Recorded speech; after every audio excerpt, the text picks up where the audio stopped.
माननीय श्री प्रदेशाध्यक्ष राजस्थान के नाथ समाज के श्रीमान ईश्वरनाथ जी योगी जी और श्रीमान मिश्रीनाथ जी सरपंच साहब और श्रीमती लाडो देवी सरपंच साहब का बहुत बहुत धन्यवाद। उसके बाद बनवारी जी भी हमारे यहाँ पधारे गए हैं श्रीमान, उनका भी बहुत बहुत धन्यवाद। और सबसे बड़ा आज हमारे इस नावा शहर के अंदर ये ऐतिहासिक फंक्शन रखने के अंदर सबसे बड़ा जो योगदान था नावा शहर के लोगों का और श्रीमान गुलाबनाथ जी का, उनका भी कोटि कोटि नमन और उनको आदेश उनका भी बहुत बहुत आभार। सभी को मैं एक ही जैसे बता रहे थे गुरुलोक की नारायणनाथ जी बाप जी के बारे में, तो सबसे बड़ी बात तो ये है कि सनातन धर्म के अंदर हमारे नाथ समाज का एक बहुत बड़ा परचम इन्होंने ले रहा। और सब लोग बता रहे थे, ऐसा भी माना जाता है कि रास मंडी के अंदर चाहे 1000 लोग चले जाए, चाहे 2000 लोग चले जाए, चाहे लाख लोग चले जाए, सुबह का एक बार का जो भोजन बनता है उस एक बार भोजन बनने में सुबह से शाम तक चाहे 1000 लाख 2 लाख कितने भी लोग आ जाए, ऐसा प्रतीक माना गया है कि कभी भी वो खत्म नहीं होता। ये एक बहुत बड़ी बात होती है। दूसरा, हमारे सनातन धर्म और नाथ समाज की जो पताकाएं लहराई है गुरुदेव ने, वो ना कि राजस्थान के अंदर ना कि भारत के अंदर, आज श्रीमान श्री श्री 1008 नारायणनाथ जी महाराज का नाम विदेशों में भी लिया जाता है। ये भी हमारे समाज के लिए एक बहुत बढ़िया गर्व की बात है। उसके बाद हमारे समाज के अंदर आज से 5 साल 10 साल पहले ऐसा होता था कि हम जब तैयारी कर रहे थे और वैकेंसियों में जाते थे तो हम ऐसे बोलते थे कि क्या कास्ट से हो, तो हम बोलते थे नाथ समाज से है। तो वो बोलते थे नाथ कौन होते हैं, सारंगी वाले होते हैं या फिर वो जो गोमंतु होते हैं वो होते हैं क्या, वो जानते नहीं थे। लेकिन उसके लिए मैं बहुत बहुत धन्यवाद अर्पित करना चाहता हूँ श्रीमान योगी आदित्यनाथ जी का, जिन्होंने एक नाथ समाज को बहुत बड़ी पहचान दिलाई और एक नाम दिलाया।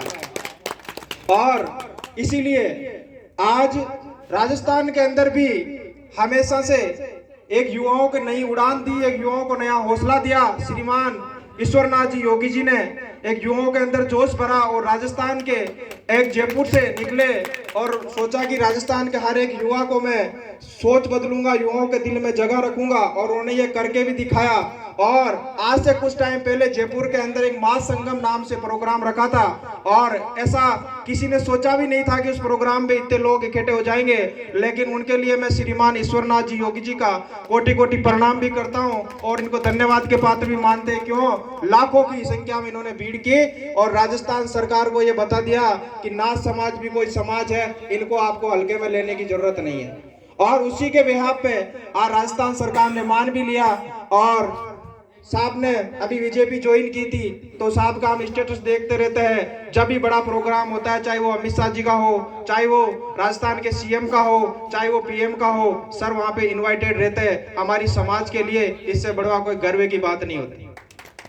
उसके बाद इस बार हमने देखा था, ये महासंगम होने के बाद मैं बता रहा हूँ क्या क्या चेंज हुआ। इस महासंगम होने के बाद श्रीमान ईश्वरनाथ जी ने भी विधानसभा से चुनाव लड़ने की तैयारी की थी और श्रीमान लखननाथ जी के धुने से लक्ष्मण नाथ जी ने निर्दलीय चुनाव लड़ा था जसनगर जैतारण से।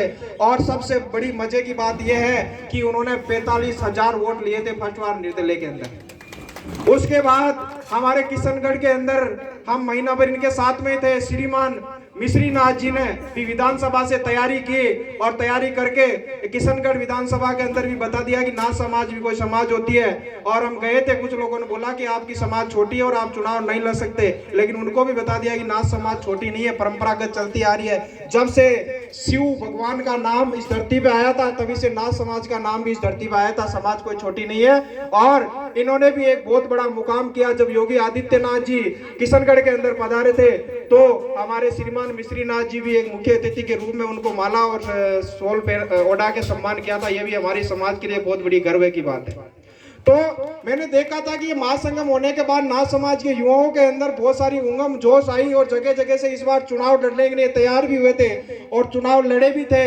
और मुझे ऐसा लग रहा है कि ईश्वरनाथ जी की सोच से कि आने वाले समय के अंदर हमारी समाज के युवा विधानसभा के अंदर भी बैठेंगे, मंत्री भी बनेंगे, संतरी भी बनेंगे, ऐसा मुझे लग रहा है इनकी सोच से।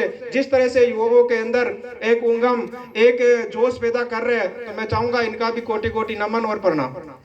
साथियों, इसके बाद आज समाज के जो युवा है वो धीरे धीरे अलग चीजों के अंदर जा रहे हैं, नशा प्रवृत्ति के अंदर जा रहे हैं। आज गुरु गोरखनाथ जयंती के ऊपर मैं उन सभी को अपने माता पिता और गुरु गोरखनाथ जी की कसम खिला के कहना चाहता हूँ कि आप उस प्रवृत्ति को छोड़िए और समाज के अंदर कहीं भी जाते हैं तो अपना एक अलग नाम बनाइए, और कहीं भी जाते हैं तो आप भगवान रखिए, कहीं भी जाते हैं आपके पास गाड़ी है तो उसमें भगवान रखिए। नाथ समाज का भगवान पहना हुआ कोई आदमी आपको अगर मिले तो उनसे आप मुलाकात कीजिए, उनको चाय पिलाइए, उनसे संपर्क बढ़ाइए, क्योंकि ये भगवान सिर्फ नाथ समाज का प्रतीक नहीं है। हम तो बहुत सौभाग्यशाली है कि नाथ समाज के अंदर जन्म लिया है और ये भगवान पहनने को अपने को मिला है। ये सूर्य का प्रतीक है, ये सनातन धर्म का प्रतीक है, ये बीजेपी का प्रतीक है, ये भगवान शिव का प्रतीक है, ये साधु संतों का प्रतीक है।